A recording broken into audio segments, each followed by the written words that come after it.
नमस्कार. आजची कथा आहे गरीब कुटुंबातील बहीण भावाची. जहराचे बूट हरवल्यानंतर अली आणि जहरा एकच बुटांचा जोड वापरून शाळा सांभाळण्याचा प्रयत्न करतात. या साध्या प्रसंगातून त्यांच्या निरागस प्रेमाची, संघर्षाची आणि कुटुंबातील जिव्हाळ्याची हृदयस्पर्शी कथा उलगडते. चिल्ड्रन ऑफ हेवन हा 1997 साली प्रदर्शित झालेला इराणी चित्रपट असून तो माजिद मस्जिदी यांनी लिहिला आणि दिग्दर्शित केला आहे. हा त्यांचा अत्यंत गाजलेला आणि संवेदनशील चित्रपट मानला जातो. चित्रपटाच्या सुरुवातीला अलीला जहराचे बूट दुरुस्त करून आणायला सांगितले जाते. परतीच्या वाटेवर आईसाठी बटाटे घेत असताना दुरुस्त केलेले बूट चुकून एका भंगार गोळा करणाऱ्याकडून उचलले जाते. इथूनच चित्रपटातील मुख्य समस्या सुरू होते. घरची आर्थिक परिस्थिती अत्यंत बिकट असल्यामुळे नवीन बूट घेणे शक्य नसते. अलीला शिक्षा होईल ह्या भीतीने तो खूप घाबरतो. त्यामुळेच तो आणि जहरा एक गुप्त योजना आखतात. दोघांच्या शाळेच्या वेळा वेगवेगळ्या असल्याने ते एकच जोड स्पोर्ट्स शूज वापरण्याचा निर्णय घेतात. सकाळी जहरा ते बूट घालून शाळेत जाते आणि शाळा सुटल्यावर धावत येऊन अलीला देते. अली मग ते बूट घालून स्वतःच्या शाळेत पळत जातो, पण तो नेहमी उशिरा पोचतो.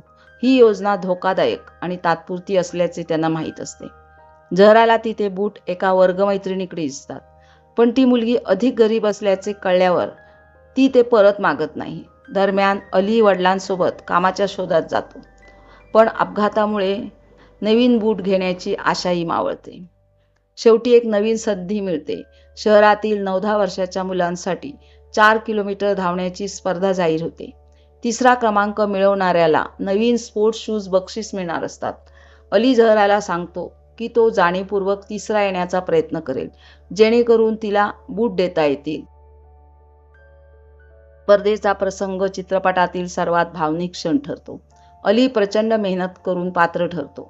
तो जिंकण्यासाठी नव्हे तर 3रा येण्यासाठी पूर्ण ताकदीने धावतो.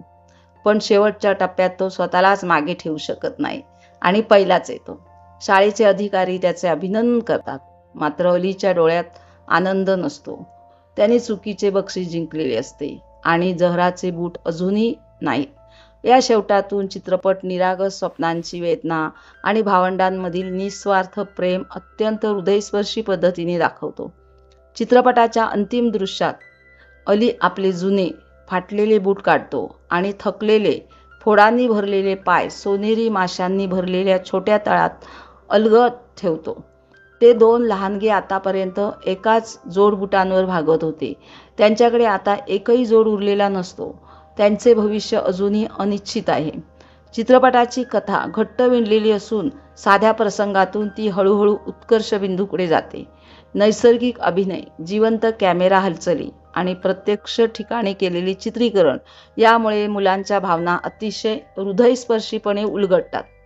या चित्रपटात बालकलाकारांनी, विशेषतः अलीची भूमिका साकारणाऱ्या अमीर फारुक यांनी बालपणातील भीती, असहाय्यता, आशा आणि जबाबदारीचे भाव अत्यंत नैसर्गिकपणे साकारले आहेत. त्याच्या डोळ्यातून दिसणारी बहिणीबद्दलची काळजी आणि स्वतःच्या भावनांना शब्द न देता व्यक्त होणारे दुःख अलीला एक प्रेमळ व लक्षात राहणारा मोठा भाऊ बनवते.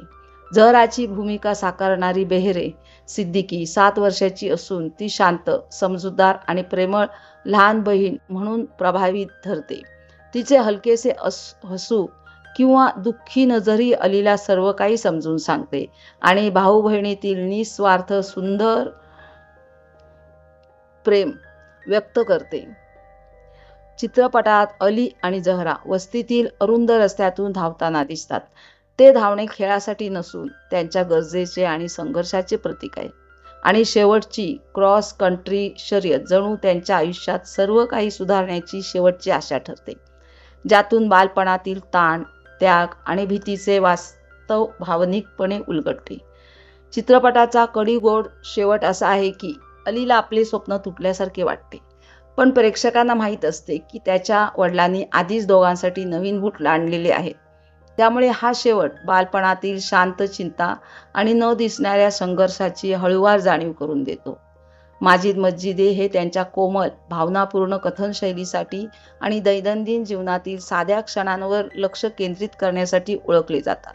चिल्ड्रन ऑफ हेवनमध्ये साधे वातावरण, नैसर्गिक प्रकाशयोजना आणि संयत दिग्दर्शन यामुळे कथा अत्यंत वास्तव आणि हृदयस्पर्शी वाटते. भूटांची जोडी हरवण्यासारख्या साध्या घटनेलाही ते भावनांनी परिपूर्ण, प्रभावी क्षणात रूपांतरित करतात. मुलांच्या अभिनयातून त्यांनी प्रामाणिक आणि अंतःकरणाला भिडणारा अभिनय करून घेतला आहे. त्यामुळे एक साधे हास्य किंवा अश्रूही प्रेक्षकांच्या मनाला खोलवर स्पर्श करून जातात. चित्रपटातील एक सुंदर प्रसंग विशेष लक्षात राहतो. अली आणि त्याचे वडील सायकलवरून त्यांच्या जुन्या, अरुंद आणि गरीब वस्तीतून निघून श्रीमंत भागातील प्रशस्त घरांकडे जातात. वडील बागकामाची कामे मिळवण्याचा प्रयत्नात असतात, पण गेटवरील इंटरकॉमवर बोलताना त्यांना संकोच वाटतो. तेव्हा अली पुढे सरसावतो आणि झाडांची छाटणी, तण काढणे, फवारणी, कापणी अशी कामे आत्मविश्वासाने सुचवतो. या छोट्याशा प्रसंगातून वडिलांची असुरक्षितता आणि मुलाच्या जबाबदारीची जाणीव अत्यंत संवेदनशीलपणे उलगडते. चित्रपटात संस्कृतीचे चित्रण अतिशय नैसर्गिकपणे केले आहे. स्त्रिया हिजाब परिधान करतात. मशिदीत चहासोबत देण्यासाठी अलीचे वडील साखरेचे खडे कापतात. मुस्लिम दैनंदिन जीवनातील साधे पण अर्थपूर्ण भाग, दुकाने, शाळा आणि कपड्यांची शैली अनेकांना त्यांच्या स्वतःच्या बालपणच्या आठवणी जागे करून देतात. हा चित्रपट ऑस्कर नामांकन मिळवणारा पहिला इराणी चित्रपट ठरला आणि त्यामुळे माजिद मस्जिदी तसेच इराणी चित्रपटसृष्टीला आंतरराष्ट्रीय स्तरावर विशेष ओळख मिळाली. त्याची भावनिक खोली, साधेपणातील सौंदर्य आणि प्रभावी कथनशैली यामुळे तो अनेक चित्रपटांपेक्षा उठून दिसतो. सिंगापूरचे दिग्दर्शक जॅक निओ आणि त्यांच्या पत्नीने हा चित्रपट पाहताना इतके भावनिक झाले की ते हातात हात घालून रडू लागले. अली आणि झहरामधील निरपेक्ष प्रेम व जिव्हाळा तसेच त्यागाची भावना त्यांना खोलवर भिडली. लवकरच हा चित्रपट पहा आणि तुमचे विचार आम्हाला कमेंट्समध्ये नक्की कळवा. मी पुन्हा नवीन कथा घेऊन लवकरच तुमच्या भेटीला येणार आहे. धन्यवाद. नमस्कार.